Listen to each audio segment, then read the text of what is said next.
Comenzar con principios termodinámicos.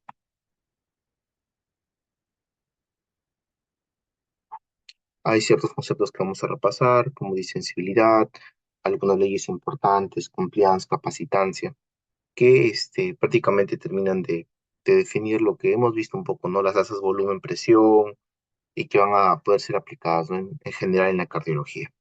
Con respecto a la disensibilidad, tenemos que saber que la capacidad de un vaso sanguíneo o estructura para expandirse, dilatarse, cuando se aplica presión. Los vasos con alta distensibilidad pueden acumularse mayores volúmenes de sangre sin un aumento considerable de la presión. Tenemos esta fórmula: distensibilidad es igual a gradiente. Siempre que hagamos el triángulo, pensemos en gradiente. Y gradiente no es otra cosa que la diferencia de presiones, ¿no? Es una gradiente, el cambio de volumen, y acá abajo tenemos la gradiente de Recording in presión. progress. Entonces podríamos ver que la capacitancia de un vaso, la capacidad de un vaso para expandirse cuando se aplica presión, ¿no?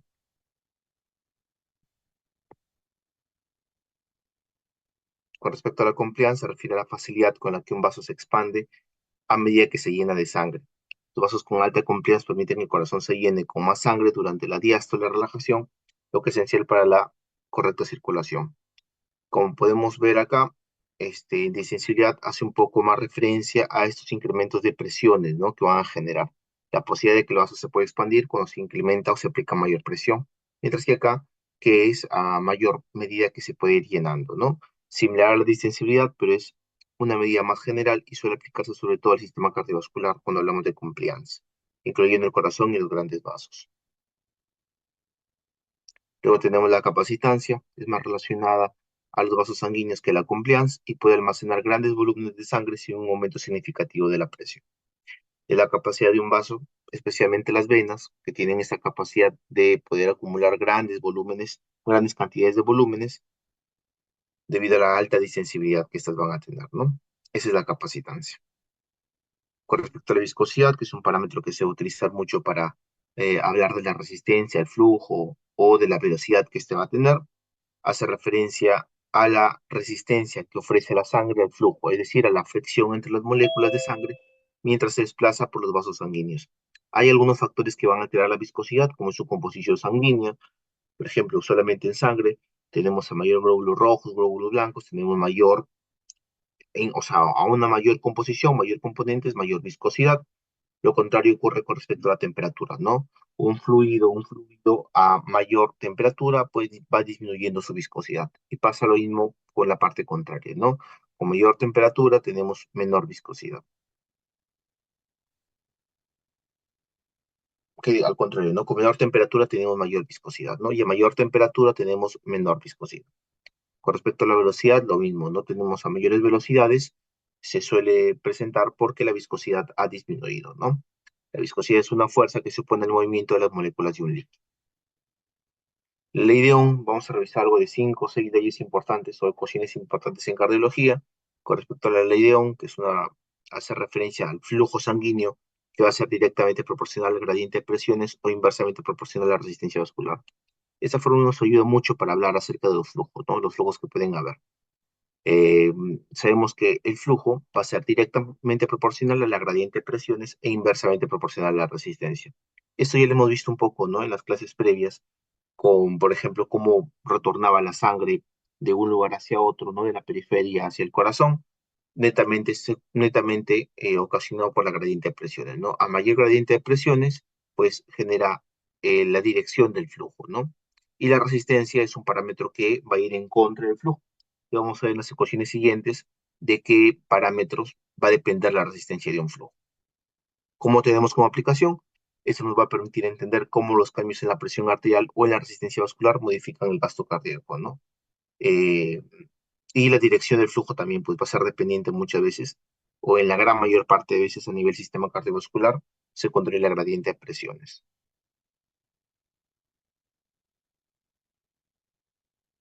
La ley de Poseyul es la que no terminé de comprender, no va a terminar de comprender la ley de Ohm, ¿no?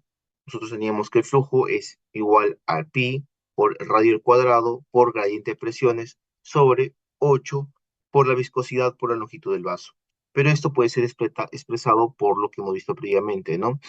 por la resistencia que podemos tener, para poder hallar la resistencia. Nosotros ya sabemos gradiente de presiones, pero podemos hallar acá, según la ley de Ohm, lo que es resistencia. ¿No? La resistencia trata de, para hallar la resistencia tenemos que reorganizar esta ley de Poiseuille para poder hallar la resistencia de un fluido. La resistencia que va a ser igual a 8 por la viscosidad por la longitud de un vaso sobre pi por radio al cuadrado, ¿no? La viscosidad y la longitud del vaso van a ser directamente proporcionales a la resistencia y pi por el radio al cuadrado pues va a ser inversamente proporcional, ¿no? A un mayor radio vamos a tener una menor resistencia, ¿no? Y tenemos lo contrario, ¿no? Como la viscosidad y la longitud son directamente proporcionales, a mayor longitud o a mayor viscosidad tenemos mayor resistencia. Algo acá que también es importante comprender es que podemos ver que lo que se eleva al cuadrado es el radio, ¿no? Lo que se eleva al cuadrado es el radio. Por eso es que el radio que puede tener un vaso va a ser uno de los parámetros más importantes para poder definir la resistencia que va a tener el fluido cuando pase por esta estructura, ¿no? Por lo tanto, por eso cuando hablamos de la resistencia vascular periférica o cuando hablamos de la hipertensión y los reguladores arteriales, pudimos entender cómo las arteriolas cumplían esta función tan importante, ¿no? Este, dada para la resistencia, ¿no? El radio del vaso se modificaba y este era el principal factor a tener en cuenta para el incremento o la disminución de la resistencia. Con respecto a la viscosidad, bueno, ya hablábamos, ¿no? De lo que es la ley de Poiseuille que se va a complementar con la ley de Ohm, ¿no? Que nos va a permitir hallar el parámetro de resistencia que teníamos acá. ¿Qué decía Poiseuille? Dice, describe que la resistencia al flujo depende de la viscosidad, lo sabemos, la viscosidad, la longitud del vaso y el radio, ¿no? Y principalmente el radio vascular elevado a la cuarta potencia. ¿Cómo lo podemos aplicar? Explica por qué pequeñas variaciones en el calibre arteriolar producen grandes cambios en la presión arterial. Es lo que hablábamos, ¿no? La resistencia vascular periférica era prácticamente dependiente de las arteriolas, ¿no? La ley de Laplace, que le hemos estudiado un poco para hablar de la escala, que nos hablaba que la tensión parietal era igual a la presión por el radio sobre, acá nos falta una letrita, que es el 2 por el 2 por el grosor, ¿no? El grosor por 2. El grosor que en este caso puede tener el corazón si lo queremos aplicar a nivel cardíaco. Entonces, ¿cómo lo definimos? Es la relación de la presión intracavitaria, ¿no? La tensión parietal y el radio, que sabemos que es directamente proporcional con el estrés parietal, el cual disminuye al aumentar el grosor de la pared, ¿no? Si acá tenemos 2 por grosor, tenemos que recordar que lo que está en el denominador siempre va a ser inversamente proporcional y lo que está en el numerador, pues va a ser siempre directamente proporcional, ¿no? El radio que puede tener el vaso o la presión intracavitaria van a ser directamente proporcional a la tensión parietal que va a presentar en este caso el corazón, mientras que el grosor, a mayor grosor, vamos a tener una menor tensión parietal. ¿Cómo lo podemos aplicar? Permite comprender que la dilatación ventricular, ¿qué pasaba en la dilatación ventricular? Aumentaba el radio. ¿Qué pasaba en la hipertrofia? Aumentaba el grosor. Entonces, por lo tanto, tenemos eso, ¿no? A un aumento del radio, tenemos un aumento de la tensión parietal, ¿no? A un aumento del grosor, tenemos una disminución de la tensión parietal. Acá tenemos, ¿no? La tensión parietal va a ser igual a radio, ¿no? Por la presión intracavitaria sobre el grosor. La ley de Darcy también nos habla de la distribución que va a tener un flujo, ¿no? Eh, el flujo de un fluido a través de un sistema tubular, Establece que el flujo es proporcional al gradiente de presiones, el flujo va a ser proporcional al gradiente de presiones y el área vascular transversal e inversamente proporcional a la longitud, ¿no? Que se encuentra en el denominador. A mayor longitud tenemos el flujo va a ir disminuyendo, ¿no? Y a mayor gradiente de presiones, pues el flujo va a ir incrementando. Se aplica como el análisis de flujos en sistemas vasculares complejos, como la microcirculación, la circulación pulmonar. Esta es aplicada a circulación un poquito más pequeña, ¿no? Como bien dice ahí, la circulación pulmonar, microcirculación. Principio de continuidad que nos va a permitir hallar la área de muchas estructuras, ¿no? Que nos va a permitir estimar el área de muchas estructuras. Indica que el flujo se va a mantener constante siempre y cuando tengamos ciertas características importantes, ¿no? Sea un sistema cerrado, no sea un sistema cerrado donde no exista ninguna fuga, eh, y solamente conociendo algunos parámetros como el flujo o el área, pues vamos a poder estimar las velocidades de los mismos, ¿no? Explica el aumento de la velocidad sanguínea con estados vasculares o valvulares. La forma original del principio de continuidad es esta, ¿no? Que el flujo es igual al área transversal por la velocidad, ¿no? Pero muchas veces se utiliza para estimar velocidades, ¿no? La velocidad va a ser igual al flujo sobre el área, ¿no? Prácticamente es importante para poder hallar por principio de continuidad, a veces nos sirve hasta para hallar el área, es importante que podamos conocer a qué velocidad se va a ir encontrando, a qué velocidad se va a ir encontrando, siempre y cuando sea un sistema cerrado, y vamos a poder estimar, ¿no?, el área valvular o el área de una estructura. El principio de Bernoulli establece que al aumentar la fórmula es esta, gradiente de presiones es igual a 4 por velocidades elevadas a la segunda potencia. Establece que al aumentar la velocidad de un flujo disminuye la presión lateral ejercida por el fluido. Acá tenemos una fórmula, no. Al aumentar la velocidad de un flujo, la presión que puede ejercer este en las paredes laterales pues va a ir disminuyendo, va a ir disminuyendo.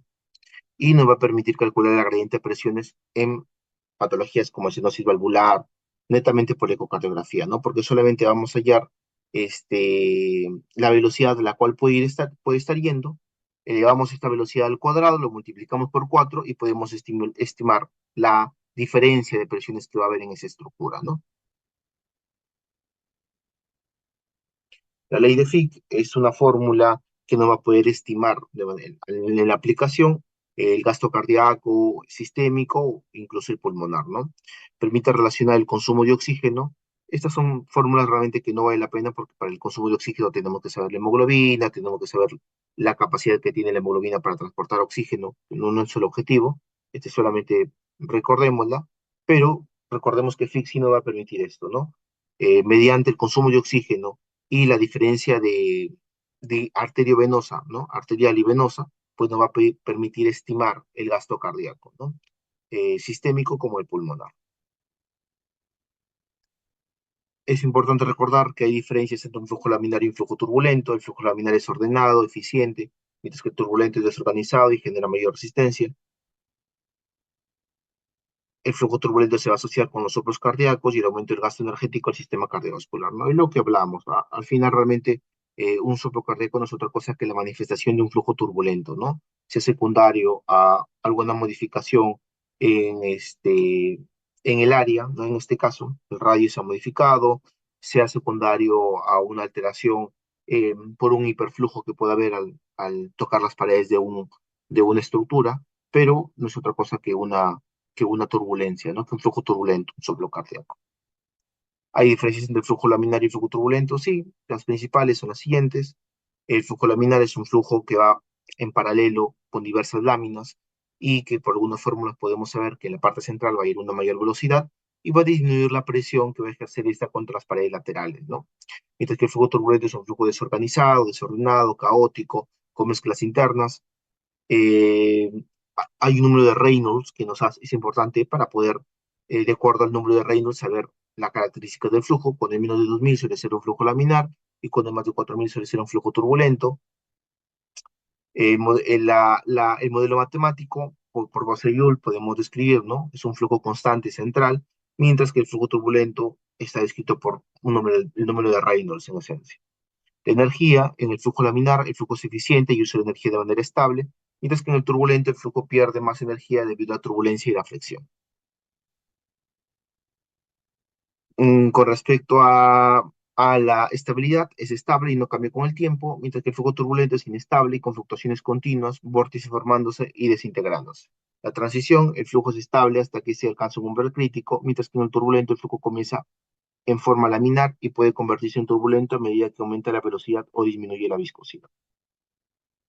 ¿No? Esos son con respecto a los principios hemodinámicos. Mm, no es necesario que se aprendan todas las fórmulas, no es necesario que se aprendan las fórmulas. Lo que es importante sí es que los podamos entender en qué se pueden aplicar, ¿no? En qué casos se están aplicando. Ya teniendo en cuenta eso, vamos a ver un poco de falla cardíaca, hipertensión, que son temas realmente donde vamos a aplicar lo que ya hemos visto, ¿no? Con respecto a falla cardíaca, cuando hemos hablado de gasto cardíaco, precarga y poscarga, y con respecto a hipertensión, lo que es el control de hipertensión arterial.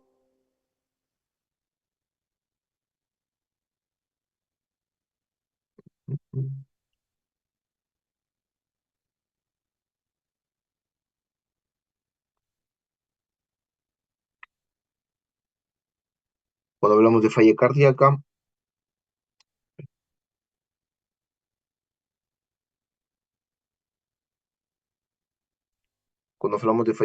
vamos a recordar un poco con respecto a las curvas de Frank-Starling, donde en la parte inferior tenemos la presión diastólica final. Si lo queremos quizá extrapolar, podemos hablar de lo que es la precarga,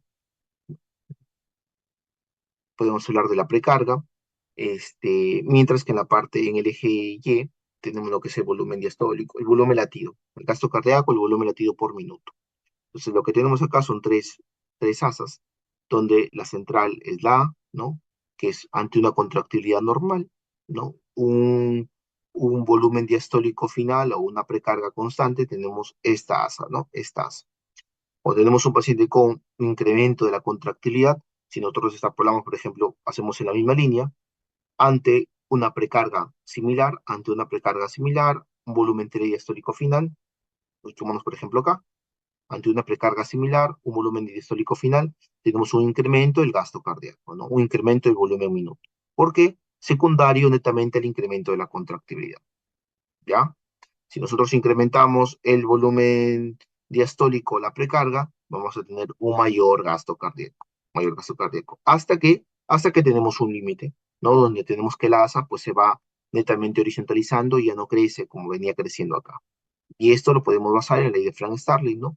Que si bien el estiramiento de las fibras termina generando una mayor contracción de las mismas, ¿no? Tiene un límite, donde por más que se continúe estirando, la contractilidad pues no va a mejorar. Ahora vamos a la parte inferior, donde tenemos un paciente con insuficiencia o falla cardíaca. Sabemos que por más que se mantenga la precarga, ¿no? El volumen telediastólico, por más que se mantenga la precarga, esta disminución de la contractilidad ha generado que el gasto cardíaco sea menor. Y por más de que yo quiera incrementar la precarga, este incremento de la precarga va a generar mínimos, miren, un marcado incremento de la precarga va a generar mínima repercusión en el volumen minuto o en el gasto cardíaco, ¿no? El volumen que se inyectado por minuto. Mientras que este leve incremento, ¿no? En un corazón normal genera un considerable incremento del gasto cardíaco, y ni qué hablar en un paciente con una contractilidad incrementada. No sé, un paciente que está con algún inotrópico, algún tipo de droga, un atleta, un paciente con algún tipo de medicación que incremente la contractibilidad de manera marcada, ¿no? Un leve incremento del volumen telediastólico genera bastante incremento en el gasto cardíaco. Pero acá no. En un corazón insuficiente, las fibras están deterioradas, que lo único que genera el incremento de la precarga, pues es acercarnos más a la congestión pulmonar, ¿no? En lugar de generar un marcado incremento del gasto cardíaco, ¿no? Esto nos habla, ya nos tú tienes que ir explicando por qué en pacientes con falla cardíaca, por más que yo incremente la precarga, por más que yo comience a hidratar al paciente un montón, porque mi cabecita estaba de que el gasto cardíaco, uno de los determinantes del gasto cardíaco es el volumen sistólico, y el volumen sistólico va a depender de la precarga, poscarga y contractilidad. El incremento de la precarga no va a incrementar un adecuado volumen sistólico, y por lo tanto no va a incrementar de manera similar el gasto cardíaco, ¿no? Porque es un corazón insuficiente.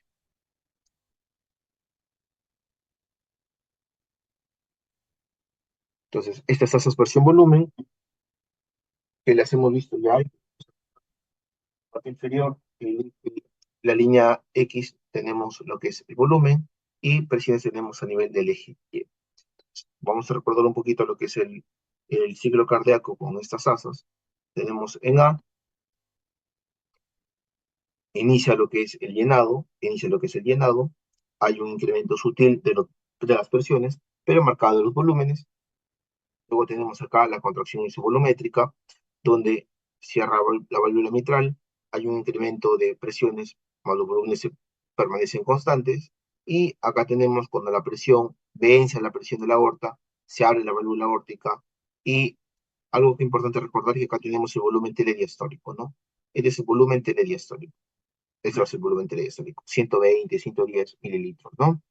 Acá tenemos la contracción isovolumétrica, donde hay un incremento de las presiones, más no una modificación de los volúmenes.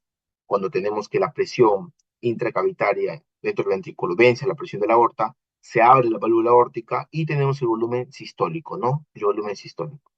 Este volumen sistólico eyecta la sangre del corazón hacia la aorta, disminuyen los volúmenes, una leve disminución de las presiones, hasta que nuevamente las presiones de la aorta suelen ser mayores y se cierra la válvula aórtica y genera la relajación isovolumétrica, ¿no? Relajación isovolumétrica. Si acá teníamos el volumen telediastólico, acá tenemos el volumen telesistólico. Este es el volumen sistólico, este es el volumen sistólico. Ahora, teniendo eso en mente, vamos a ver los siguientes bucles. Entonces, tenemos cómo va a variar, ¿no? Este determinante de volumen sistólico, que al final es el determinante del gasto cardíaco, la precarga, la poscarga y la contractividad. Vamos a ver cómo se van o cómo se pueden ir alterando y qué repercusión van a ir generando.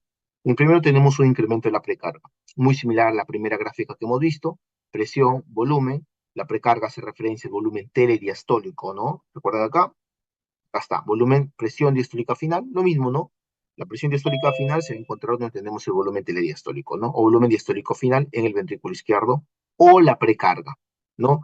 Como que podría ser la poscarga. La poscarga podemos definirla como la presión que tiene que vencer, ¿no? El corazón para poder eh, inyectar la sangre, ¿no? El corazón hacia la aorta, y la contractividad como la capacidad intrínseca que va a tener el corazón para poder contraerse independiente de la precarga y la poscarga.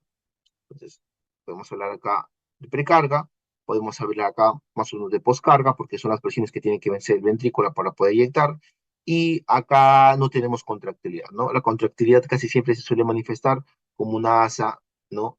Transversal acá, que parte, ¿no? Que acá la tenemos, ¿no? Acá tenemos algo, ¿no? Una línea que nos puede hablar de contractilidad. Entonces, acá hablamos de la precarga, hay un incremento de la precarga, podemos ir viendo. Uno es el basal, podemos ver cómo incrementa la precarga, incrementa el volumen telediastólico, al final de la diástole, incrementa un poco, incrementa mucho más. ¿Qué genera este incremento de volumen telediastólico? La poscarga prácticamente no se va a modificar, siempre va a tener que vencer las mismas presiones para poder inyectar, pero ¿se incrementa qué? El volumen sistólico, ¿no? Incrementa un poco, incrementa el volumen sistólico. Incrementa un poco, incrementa el volumen sistólico. Por eso es que la precarga, prácticamente la ley que va a regir la precarga es la ley de Frank-Starling. A un incremento del estiramiento de las fibras miocárdicas va a haber una respuesta contráctil similar, ¿no? Hasta que tenga un límite, ¿no? Hasta que tenga un límite. Y posiblemente si seguimos estirando las fibras, pues ya no va a poder generar la misma capacidad de contracción. Pero hasta acá, hasta el bucle 3, hay una muy buena respuesta, ¿no? Hay una muy buena respuesta miocárdica, ¿no? Fíjense cómo no incrementó la poscarga y la contractilidad pues no se ha visto afectada, ¿no? Solamente está respondiendo. Acá tenemos un incremento de la poscarga, ¿no? En el bucle número B. Tenemos el volumen diastólico final, ¿no? La precarga no se ha modificado, sigue siendo lo mismo para uno, 2 y 3. El 1 es el basal, el 1 es el normal. Acá podemos hablar ya de la contractilidad. Muchas veces esta contractilidad se manifiesta como esta relación, esta RSU, RSFPD. Es esta relación entre el, entre el volumen, la presión sistólica y el volumen sistólico final. Es, ¿no? La relación entre la presión y el volumen sistólico final. Entonces, tenemos acá precarga no se ha modificado, lo que tenemos es un incremento de la postura. Por lo tanto, tiene que vencer mayor presiones para poder inyectar, ¿cierto? Cuando la válvula aórtica tiene que incrementar las presiones. E incrementó la postura. Y desde acá, sin eso, incrementó la postura. ¿Qué genera este incremento de la postura sin un incremento de la contractilidad y manteniendo un volumen telediastólico normal? Este incremento de la postura genera que disminuye el volumen sistólico. ¿Cuál es el volumen sistólico, no? Porque recordemos que si es por presiones, cuando ya llega acá, la presión de la aorta va a ser mayor a la presión ventricular, y por lo tanto la válvula aórtica incrementa la poscarga, pero no genera un incremento del volumen. El volumen sistólico suele ser menor, el volumen telesistólico suele ser mayor, ¿no? Acá tenemos, ¿no? El 2, hay un volumen telesistólico mayor, un volumen sistólico mayor, pero si nos fijamos, el volumen al final de la sístole va a ser el mismo, ¿no? 50. Acá no. Acá tenemos 120 como diastólico constante, teníamos 70 de volumen sistólico, acá ya no, acá tenemos 50 de volumen sistólico y tenemos un volumen telesistólico mayor. Acá era 40, acá va a ser 60. Porque queda volumen, ¿no? Y peor ocurre si tenemos un mayor incremento en la poscarga. Y un incremento en la poscarga, la contractilidad sigue siendo la misma, por lo tanto, disminuye el volumen sistólico e incrementa el volumen TL.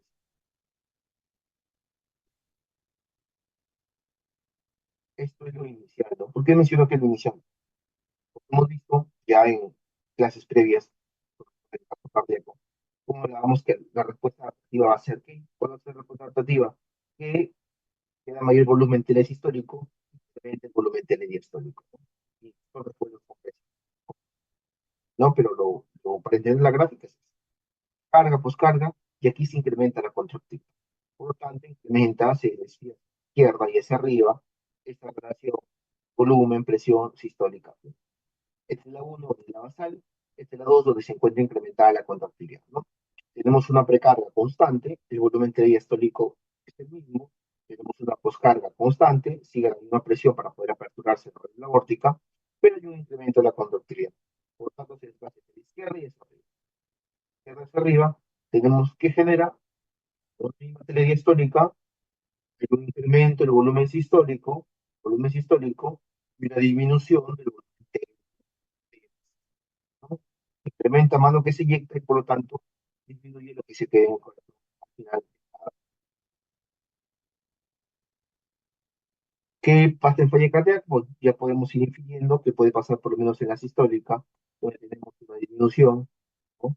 De la contractilidad. Tenemos acá, lo mismo acá, si tenemos una disminución de la contractilidad, tenemos una curva que va a ir hacia abajo y hacia la derecha.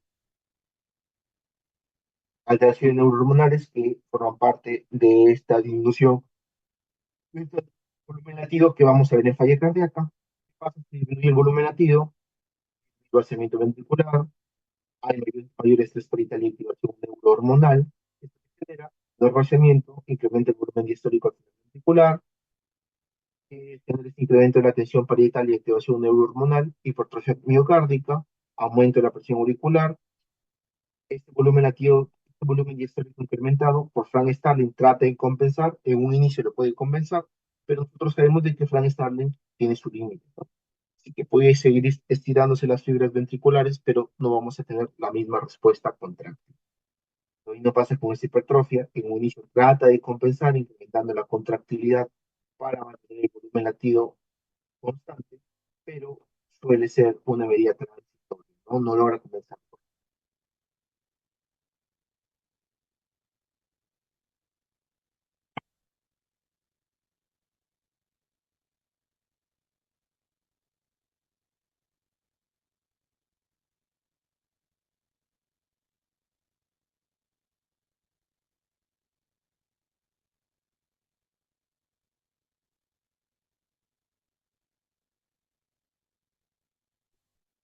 Nosotros sabemos que cuando hablamos de falla cardíaca existen dos grandes espectros.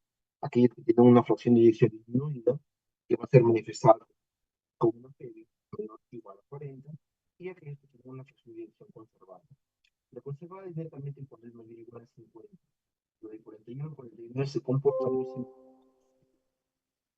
¿Qué es lo que ocurre cuando la fracción de eyección es disminuida? Hay un compromiso de la contractilidad y un incremento de la postura, ¿no? Por sobrecarga frontal. Estas son las etiologías. ¿No? Si es secundario un compromiso de la contractilidad, puede ser por una coronaria, puede ser por una crónica de volumen, apoyando, y no puede movilizarse de manera de volúmenes, puede ser porque de manera idiopática, ¿no? Por una alteración genética del cuerpo. Esto que generó que la contractilidad se encuentre. ¿Qué más puede generar que la fracción de eyección, que tener síntomas de una falla cardíaca de eyección reducida, o incremento la pacientes con esclerosis aórtica avanzada, con hipertensión cardíaca controlada, que este incremento de la poscarga genera, ¿no? En la cronicidad avanzada controlada que las funciones de corazón se dirigen. ¿Qué pasa? ¿Cuáles son las etiologías?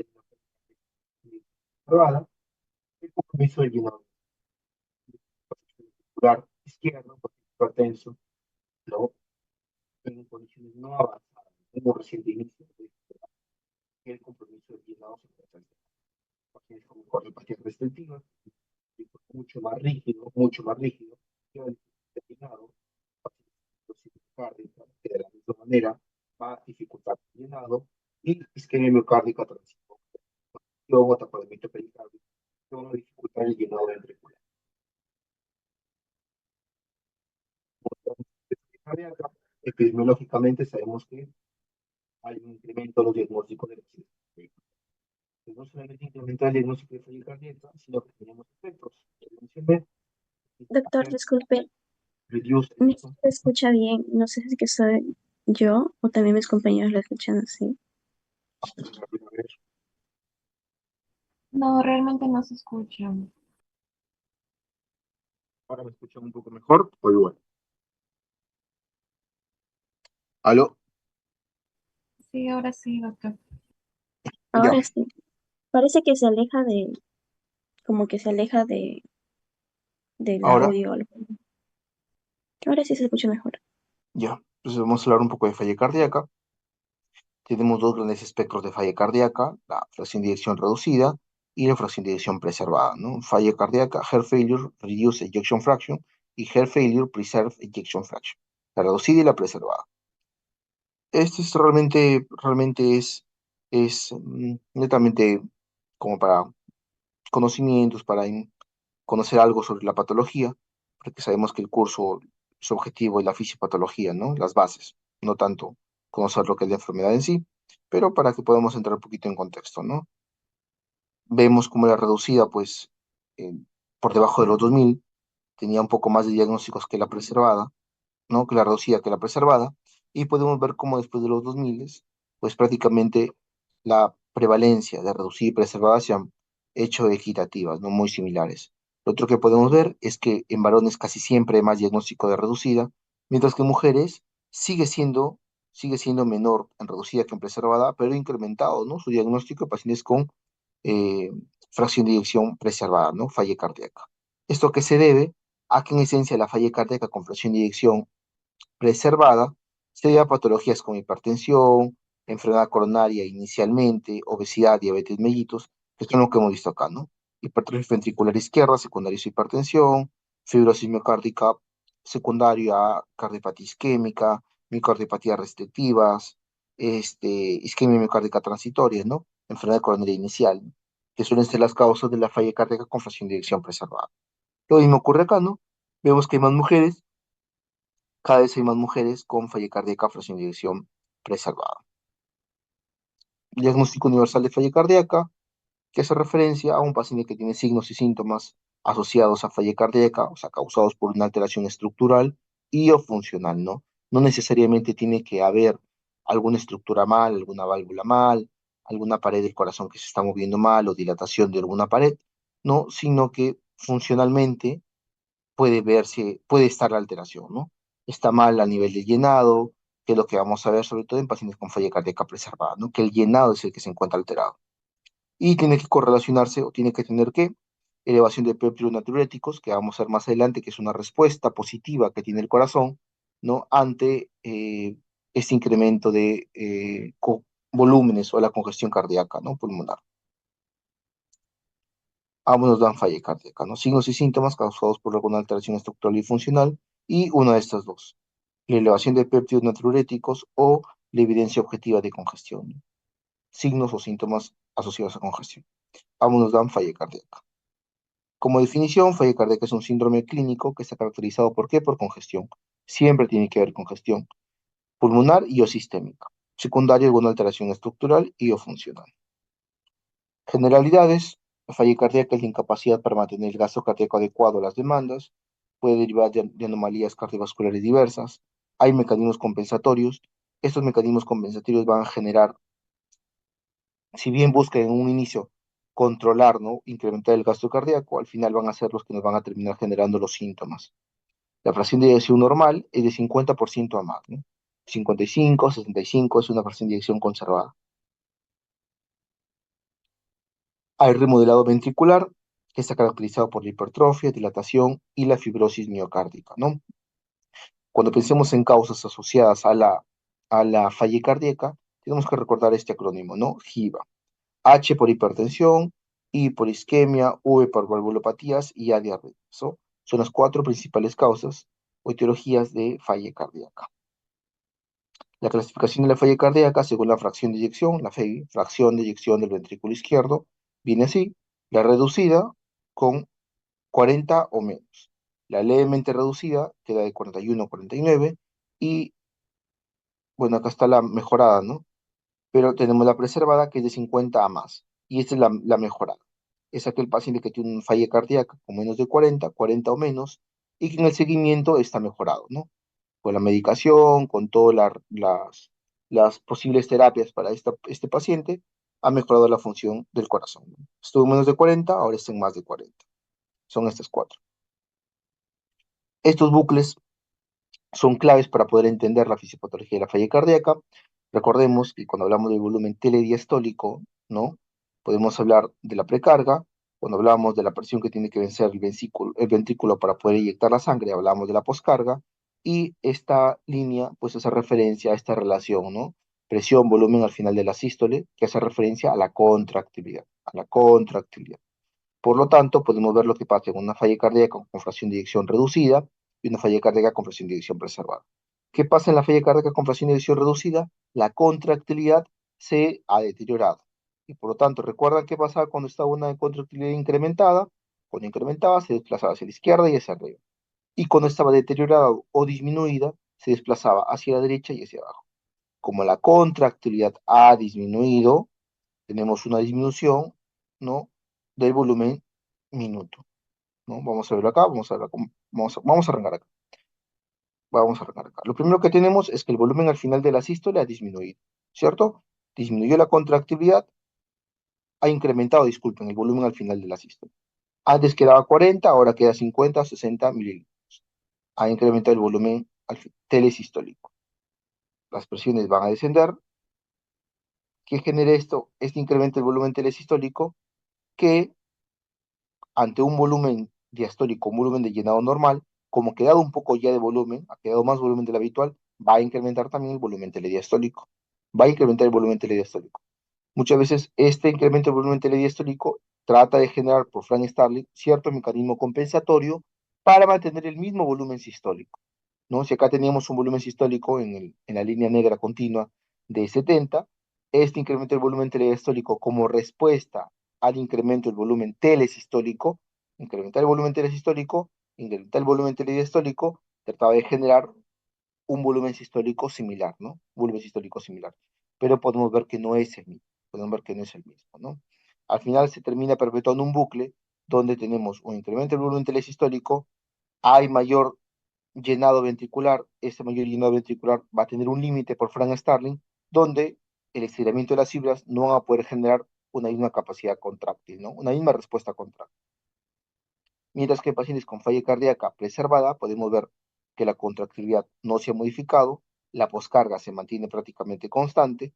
Lo que sí tenemos es que a leve variación de volúmenes o con los mismos volúmenes va a haber un incremento marcado de las presiones. Podemos ver acá, ¿no? El volumen ha sido prácticamente constante entre el basal y el deteriorado. Pero ese mismo volumen constante ha generado un marcado incremento de las presiones, ¿no? Acá se encontraba en 10, acá ya se encuentra en 20. Un marcado incremento de las presiones al final de la diástole, ¿no? Presiones de llenado. Ese incremento de presiones de llenado, tenemos la misma poscarga, la contractilidad va a ser la misma, el volumen sistólico viene a ser el mismo, el volumen telesistólico viene a ser el mismo, no hay dificultad para poder, no hay dificultad para poder contraerse, no inyectar. La dificultad la tenemos para poder llenarse, ¿no? Ese incremento de presiones de llenado va a generar también de que existe una mayor dificultad para que el ventrículo se pueda llenar. Por lo tanto, ¿no? Muchas veces a largo plazo tiende a disminuir también el volumen al final de la diástole, ¿no? Antes teníamos un volumen telediastólico de 120, ahora tenemos un volumen telediastólico de 100 o 110, ¿no?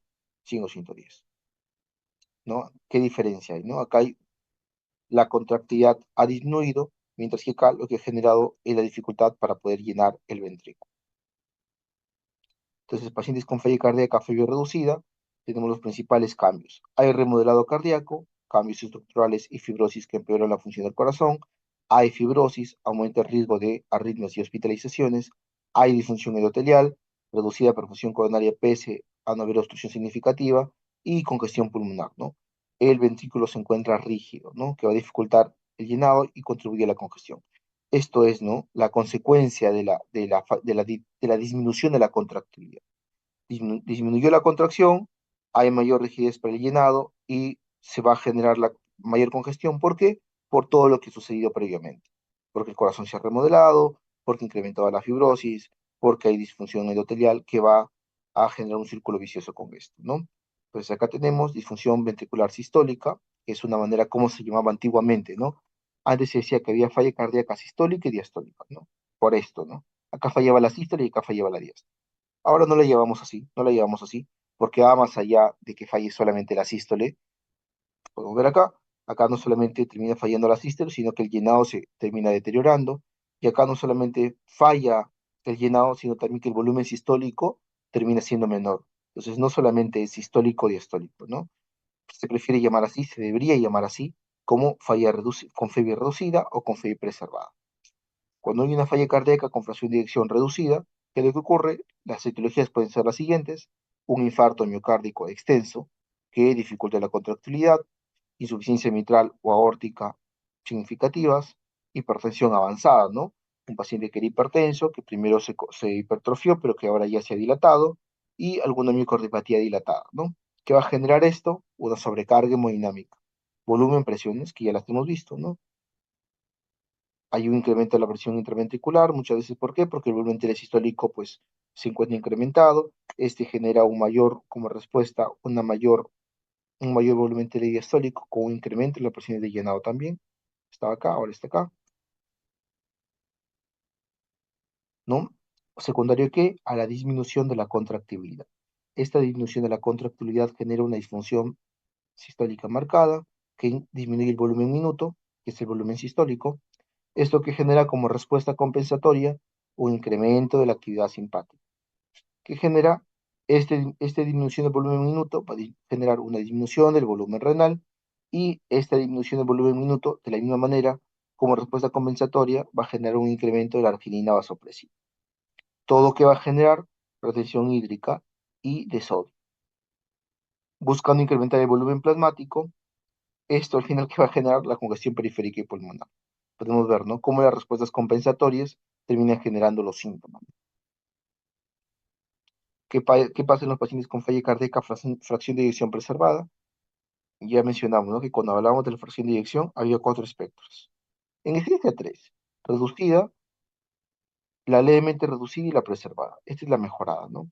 La reducida menos de 40, 40 menos, levemente reducida 41, 49 y preservada mayor o igual a 50. Cuando hablamos de la preservada acá, hacemos referencia a dos espectros, ¿no? A la levemente reducida, o sea, que era una FEBI de 41, 49, y la preservada, que era mayor o igual a 50. ¿Qué ocurría acá? Como posibles etiologías, tenemos a pacientes con hipertensión, fases iniciales, alguna miocardiopatía hipertrófica, o la enfermedad coronaria también, ¿no? Sin que haya infarto, la enfermedad coronaria ya genera lesión endotelial, disfunción endotelial, ¿no? Entonces, esto que generaba, acá está la enfermedad coronaria, la cardiopatía senil o miocardiopatía restrictiva, que generaban rigidez miocárdica acentuada, relajación miocárdica prolongada, ¿no? Recordemos que, ¿se acuerdan cuando hablábamos de la diástole, que era un fenómeno activo, ¿no? Secundario o necesario de ATP? Hablamos de que lo primero que teníamos en la enfermedad coronaria, en la cascada, era esta disfunción, ¿no? En el llenado, en la diástole, ¿no? Porque disminuía el ATP, ¿no? Y el metabolismo pasaba de ser aeróbico a anaeróbico. Esa es la explicación de que la enfermedad miocárdica coronaria, pues, genere esta alteración en el llenado, ¿no? Una falla cardíaca preservada. Hay una disminución en la distensibilidad ventricular. ¿Eso genera qué? Una disfunción ventricular diastólica, lo que tenemos acá, ¿no? La diástole se veía afectada con los mismos volúmenes o con un incremento mínimo de volúmenes. El eje Y, había un incremento marcado el eje X y el eje Y, ¿no? Había un incremento marcado de las presiones, ¿no? pequeñas variaciones en el volumen generaban una repercusión marcada en las presiones. Entonces, disminuía la distensibilidad ventricular, había una disfunción ventricular diastólica, había un incremento marcado de la presión diastólica ventricular y por lo tanto incrementaba la presión capilar, ¿no? Periférica y pulmonar, que iban a generar congestión. ¿Qué teníamos acá? Hay disfunción diastólica, el corazón no se llena bien, aunque la presión de eyección es normal, la contractilidad puede ser normal, pero la fracción, el llenado ventricular se encuentra alterado. Hay una activación de sistemas, lo mismo de retención de líquidos y carga cardíaca, lo mismo, estos mecanismos compensatorios iban a generar fibrosis ventricular que limita el llenado y el aumento de las presiones y las comorbilidades, ¿cuáles serán? Hipertensión, diabetes, obesidad, va a contribuir, ¿no?, a esta falla cardíaca, fracción de eyección preservada. ¿Cuáles son los tres principales mecanismos compensatorios? Estos son Frank Starling, alteraciones neurohormonales y la hipertrofia y remodelado ventricular. El mecanismo de Frank Starling, que ya conocemos, es esta disminución del volumen latido, alteración en el vaciamiento ventricular, incremento del estrés parietal, y va a generar distensión de las fibras miocárdicas y como respuesta compensatoria un incremento de la respuesta contráctil, ¿no? Que en un inicio buscaba mantener un volumen latido minuto adecuado, un gasto cardíaco adecuado, pero que sabemos que Frank Starling tenía su límite, ¿no? A mayor volumen de llenado, mayor fuerza de contracción, tiene una capacidad limitada, su eficacia disminuye cuando la falla cardíaca progresa, esto que generaba un incremento en la presión de llenado. Se incrementa la precarga, pero puede causar congestión. Hay un desbalance entre la oferta y la demanda. El aumento sostenido de la precarga puede agravar la insuficiencia cardíaca por mayor demanda de oxígeno. Eso es importante, ¿no? Si bien la respuesta trata de cómo sería un inicio, tenemos un corazón débil que ya a pesar de haber estado débil, va a tener un mayor consumo porque hay un mayor estiramiento de fibras miocárdicas, un mayor consumo de oxígeno. Las alteraciones neurohormonales también son otro mecanismo compensatorio. Hay una disminución del gasto cardíaco que genera un incremento de la respuesta simpática. ¿Qué más? Un incremento del sistema renina-angiotensina-aldosterona y un incremento de hormona antidiurética. ¿Buscando qué? Incrementar el volumen circulante, generar vasoconstricción, incrementa la frecuencia cardíaca, incrementa la contractilidad, y todos tienen como objetivo final incrementar el volumen latido, no el volumen sistólico.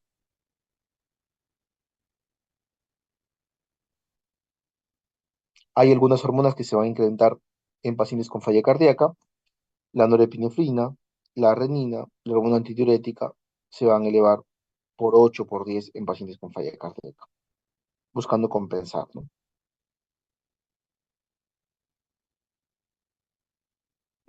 Acá.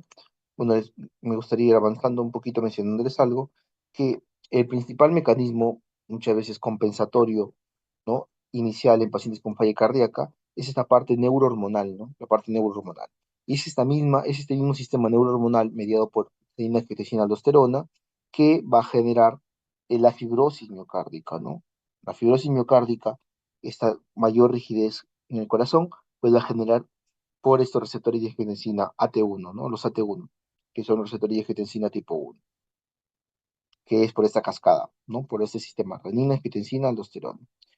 Disminuye el flujo renal, ¿por qué? Porque disminuye el gasto cardíaco. Disminuye el gasto cardíaco, disminuye el flujo renal, incrementa la contracción de angiotensina 2, esto que va a generar efectos adversos, daño al endotelio, radicales libres, efecto mitógeno de los miocitos. Esto que va a generar este incremento de la angiotensina 2, vasoconstricción periférica, activación alfa-adrenérgica, estimulación de la última parte de este sistema, la aldosterona, y un incremento de la concentración de ADH, ¿no? Que tiene como objetivo retener más agua también, para incrementar el volumen minuto. Va a facilitar la adrenalina y la inhibición de la recaptación, genera vasoconstricción y disminuye la excreción de agua, y la antidiurética, la ADH, incrementa la reabsorción de agua y de sodio. ¿Qué va a generar todo esto? Mayor estrés oxidativo, inflamación muscular, fibrosis cardíaca, taquicardia y arritmias, asociadas muchas veces a la fibrosis cardíaca.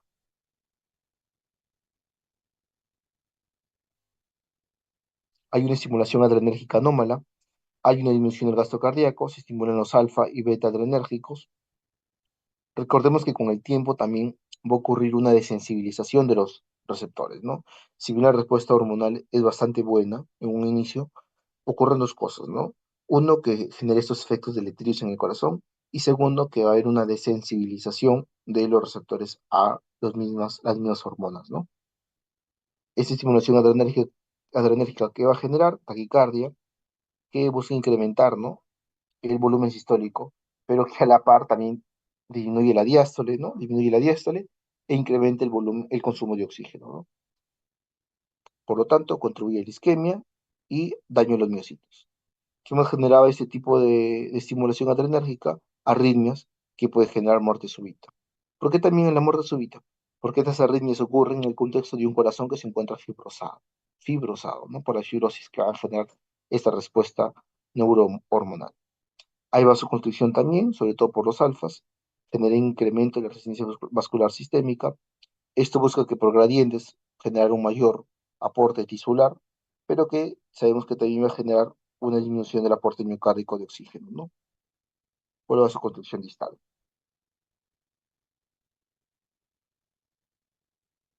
Liberación de la hormona antidiurética. Esta busca, hay una disminución de la presión de los receptores carotídeos, o una disminución de la distensión de los receptores carotídeos, y por lo tanto va a incrementar la retención hídrica tras la liberación de la hormona antidiurética. Esto disminuye la osmolalidad plasmática porque hay más agua que compuestos solutos. Esto genera hiponatremia y algunas consecuencias, ¿no? Trastornos neurológicos, trastornos cardíacos. Los péptidos natriuréticos tenemos que entenderlos como hormonas que buscan dos cosas: mejorar la natriuresis y la vasodilatación y generar son hormonas antirremodelado. O sea, van a ser hormonas favorables para el cuerpo, ¿no? Que se van a elevar en pacientes con falla cardíaca, ¿no? Hay tres péptidos, el A, el B y el C.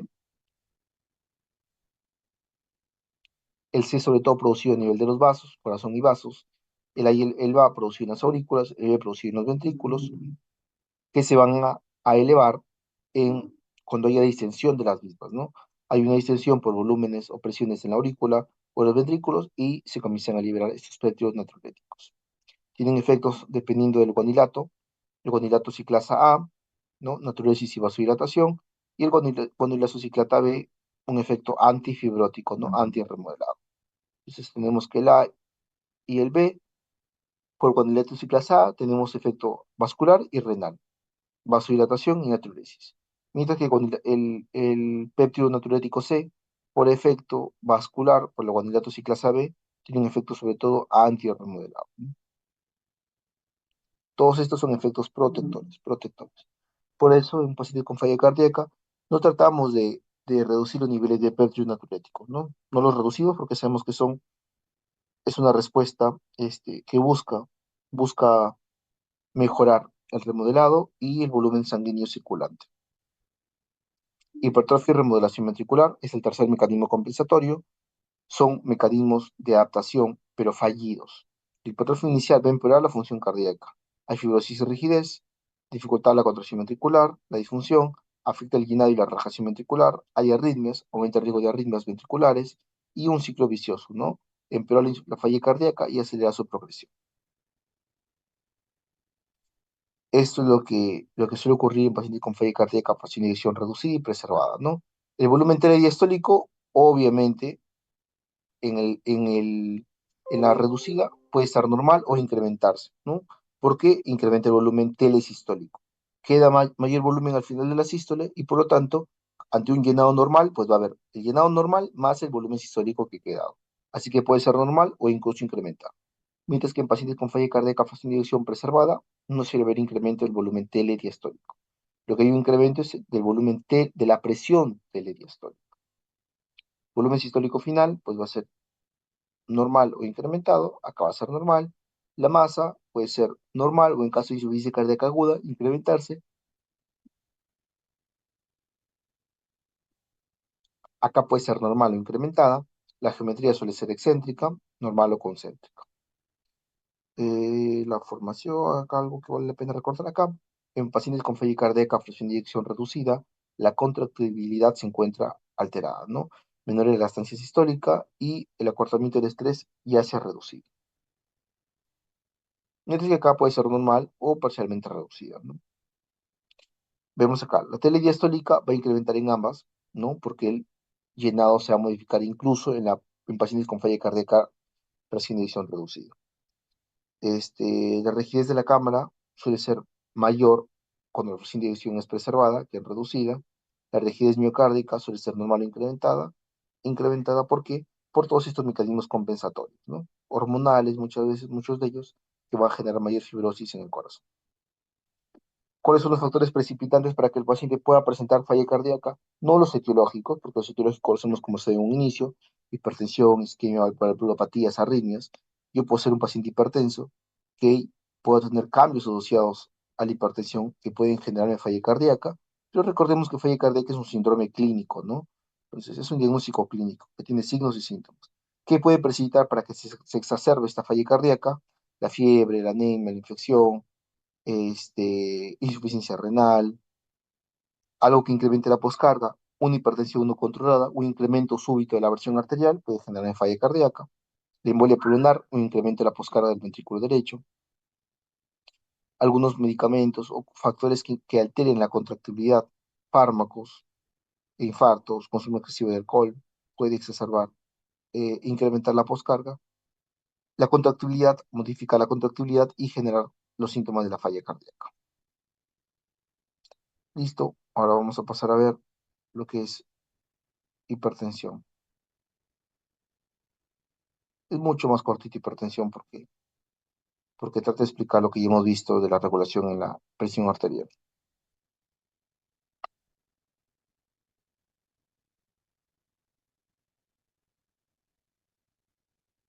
Entonces tenemos lo que es hipertensión arterial.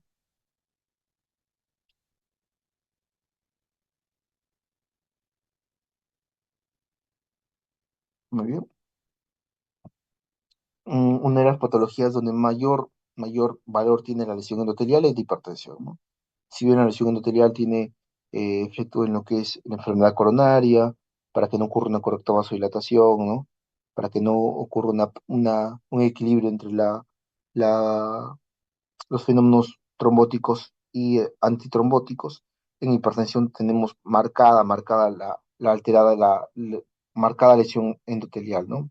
Lesión endotelial bastante alterada, donde genera un incremento de la rigidez, una alteración en la capacidad que va a tener el vaso para responder al incremento de las presiones, incluso a presiones constantes, que se va a ver manifestada con mayor rigidez de estos vasos, ¿no? La regulación sistémica de la presión arterial ya la conocemos.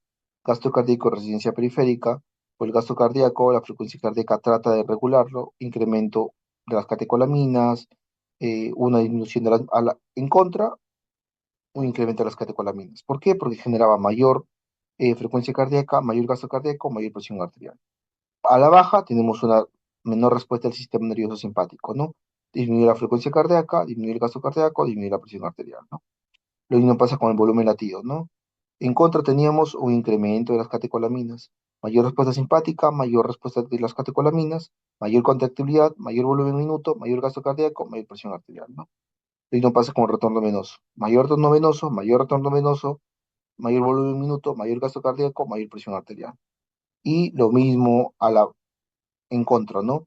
Mayor aldosterona, mayor ADH, mayor respuesta a renina angiotensina aldosterona, pero tiene más sodio, más agua, más volumen sanguíneo, más retorno venoso, más volumen sistólico, mayor gasto cardíaco, mayor presión arterial. Y a la baja, menor respuesta, ¿no? A nivel de la retención hídrica, ¿no? Menor retención hídrica, menor volumen sanguíneo, menor retorno venoso, menor volumen minuto o volumen latido, menor gasto cardíaco y menor presión arterial. Lo mismo pasa con la resistencia vascular periférica, ¿no? Las catecolaminas suelen generar mayor, por inervación directa, por reguladores circulantes, mayor liberación de catecolaminas, angiotensina 2, por los locales, teníamos, recuerden, en el endotelio, la endotelina tipo 1, que generaba mayor contracción local a nivel del vaso, la viscosidad sanguínea, un incremento, todos estos incrementan la resistencia periférica, incrementando la presión arterial. Y a la baja, pues algunos con respecto a la inervación directa, menores receptores beta 2, incremento de óxido nítrico, adenosina, prostaglandinas, que generan efectos vasodilatadores, disminuye la resistencia periférica y por lo tanto van a disminuir la presión arterial. Alteraciones primarias que van a generar hipertensión. Recordemos que la hipertensión al final es una enfermedad multifactorial, ¿no? Donde va un 30-40% de los factores genéticos o de la carga hereditaria, ¿no? Que ya tiene esta predisposición a que podamos ser hipertensos, y un 70 o un 60% de las actividades que podemos generar nosotros mismos, ¿no? Hay algunas alteraciones primarias, sí, en vasos sanguíneos, que puedan generar disminución del óxido nítrico, incremento en la endotelina, defectos en los canales de calcio, sodio y potasio, respuestas excesivas, ¿no?, a las catecolaminas. A nivel funcional, estructural, una hipertrofia exagerada de la media, ¿no?, puede generar que, como alteraciones funcionales o estructurales de los vasos sanguíneos, me generen hipertensión. Lo mismo ocurre con el sistema nervioso central, alteraciones propias de este sistema, como un incremento del tono simpático basal, una respuesta anómala al estrés, respuesta anómala a las señales de receptores de presión y de volumen, me generen hipertensión. Algunos receptores carotídeos o a nivel del bulbo van a generar también, ¿no?, alteración en la desensibilización o en el estiramiento modificado, van a generar hipertensión. Suprarrenal es lo mismo con las catecolaminas, ¿no? Una fuga, una tumoración, un feocromocitoma puede generar hipertensión. Y a nivel renal, pues sin lugar a dudas, ¿no? Teniendo en cuenta que es el principal regulador de la presión arterial, este sistema renina-angiotensina-aldosterona puede, cuando se encuentra alterado, generar hipertensión arterial.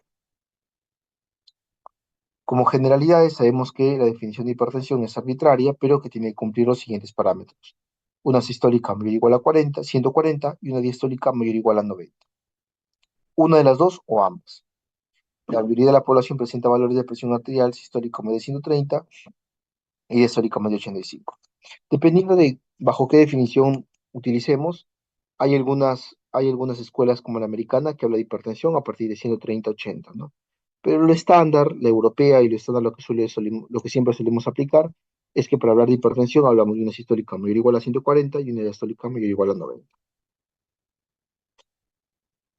Actualmente, actualmente, de acuerdo a la escuela que leamos, no solamente existe hipertensión y no hipertensión, sino existe lo siguiente: hipertensión cuando la presión es mayor o igual a 140 y o 90, presión arterial elevada con el 120, 139, 70 a 89, y presión arterial no elevada cuando la presión sistólica es menor a 120 y la diastólica es menor a 70.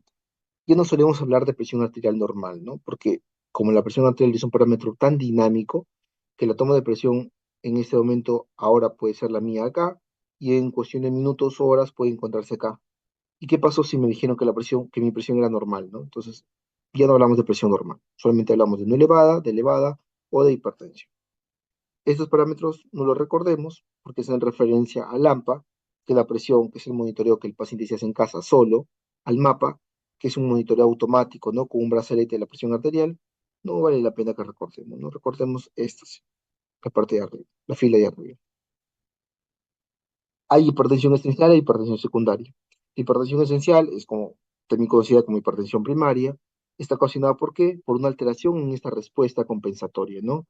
Hay disfunción renal que genera alteración en la respuesta compensatoria en hiperrenal, un sistema renina-angiotensina-aldosterona alterado, hay una hiperactividad simpática, ¿no? Esta alteración en las catecolaminas, en la respuesta que puede haber las catecolaminas, hay disfunción endotelial y hay resistencia a la insulina, ¿no? Esto que genera que factores genéticos, que son un 30% por ahí o menos, y factores ambientales que dependen de lo que hacemos día a día, el sedentarismo, nuestro peso, el estrés que podemos tener, va a generar alteración en los mecanismos reguladores de la presión arterial. Esto genera un aumento del gasto cardíaco, elevación de las resistencias periféricas, elevación de la presión arterial, y ya nos quedamos con el diagnóstico de hipertensión arterial. También hay hipertensión secundaria, donde ya no habla, ¿no?, de esta alteración en la fisiología normal, ¿no?, que tiene que ver con el endotelio, que tiene que ver con los mecanismos compensatorios, sino habla de patologías puntuales que van a generar un incremento de las presiones. Enfermedades renales puntual, falla el riñón, retiene más sodio, más agua, este incremento del volumen circulante genera un incremento de la presión arterial. Alteraciones hormonales, trastornos endocrinológicos, endocrinos, que van a generar una mayor liberación de la aldosterona, de catecolaminas como el feocromocitoma, que van a elevar la presión arterial. Apnea obstructiva del sueño, interrupciones respiratorias durante el sueño, aumenta la actividad simpática, eleva la presión arterial, algún tipo de medicamento, anticonceptivos orales, corticoides, AINES, va a incrementar la retención de sodio y va a generar vasoconstricción. Coartación de aorta, que genera esta alteración en el calibre del vaso, este estrechamiento, va a incrementar la resistencia al flujo sanguíneo, va a incrementar la presión arterial. ¿En qué pacientes debería pensar en una hipertensión secundaria? En pacientes jóvenes, ¿no? Sobre todo menores a 35 años, tengo que tratar de buscar alguna de estas causas, ¿no? La hipertensión primaria, como esta, como tal, que la falla de los mecanismos compensatorios no se suele presentar antes de los 35 años, ¿no? Así que hay que buscar causas secundarias. ¿Cuáles son las complicaciones de la hipertensión? Es incremento de la poscarga, que genera disfunción sistólica, genera hipertrofia ventricular, genera una mayor demanda de oxígeno, ¿no? Para poder perfundir todo este corazón que está hipertrofiado, va a generarme, ¿qué? Falla cardíaca. Este incremento de la demanda de oxígeno, sumado a la aterosclerosis, que también se puede presentar por el daño arterial, me genera isquemia en el corazón, ¿no? Mayor posibilidad de que el paciente se pueda infartar. Este daño arterial secundario de la aterosclerosis acelerada o una pared vascular debilitada va a generar también eventos cerebrovasculares, ¿no? ¿Por qué? Por lo mismo, porque puede haber trombosis, ateroembolia, porque hay una alteración en los vasos, ¿no? Una disfunción endotelial, me puede generar infartos cerebrales también.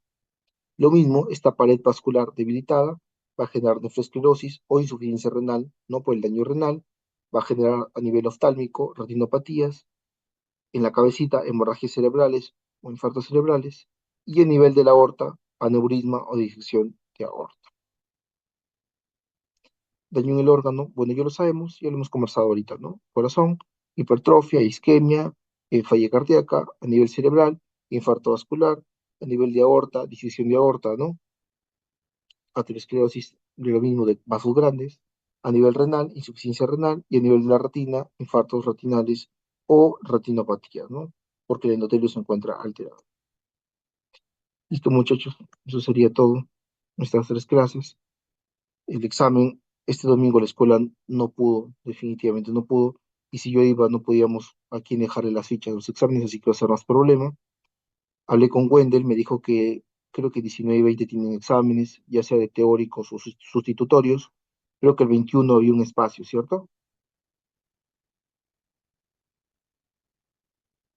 Sí, doctor. Ya. Entonces, el día 21 va a ser el examen. ¿A qué hora, a qué hora están disponibles? ¿En la mañana o en la tarde? En la mañana, doctor, ya no tenemos práctico. Ya, va a ser el 21 de la mañana. Hablé con la escuela, me han dicho casi el 90% que dependía de mí sobre el examen oral, así que probablemente no hay examen oral. Y las otras fechas, sea el 22 posiblemente, 22 o 23 sea nuestro examen, nuestro cuarto examen, ¿no? Y el oral pues va a ser la sumatoria y el promedio de los cuatro exámenes teóricos, ¿ya? Así que traten de dar bien estos dos exámenes que les quedan. Este, el examen anterior, para el tercer examen va a entrar lo que es enfermedad coronaria, ¿ya? Y para este cuarto solamente van a entrar las clases que hemos tenido ahora. Principios hemodinámicos, falla cardíaca e hipertensión. Disculpe, doctor, no escuché que iba a venir en el tercer examen. En el tercer examen va a venir sí, circulación pulmonar y sistémica, sistema venoso, endotelio y síndrome coronario,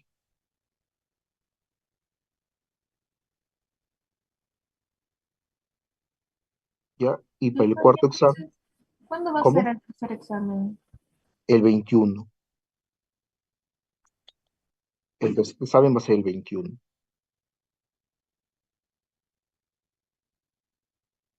en la mañana.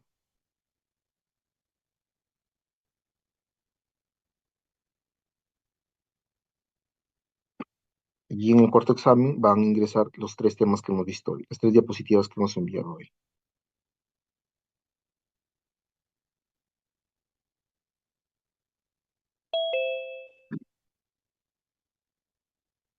¿Ya? ¿De Doctor, acuerdo?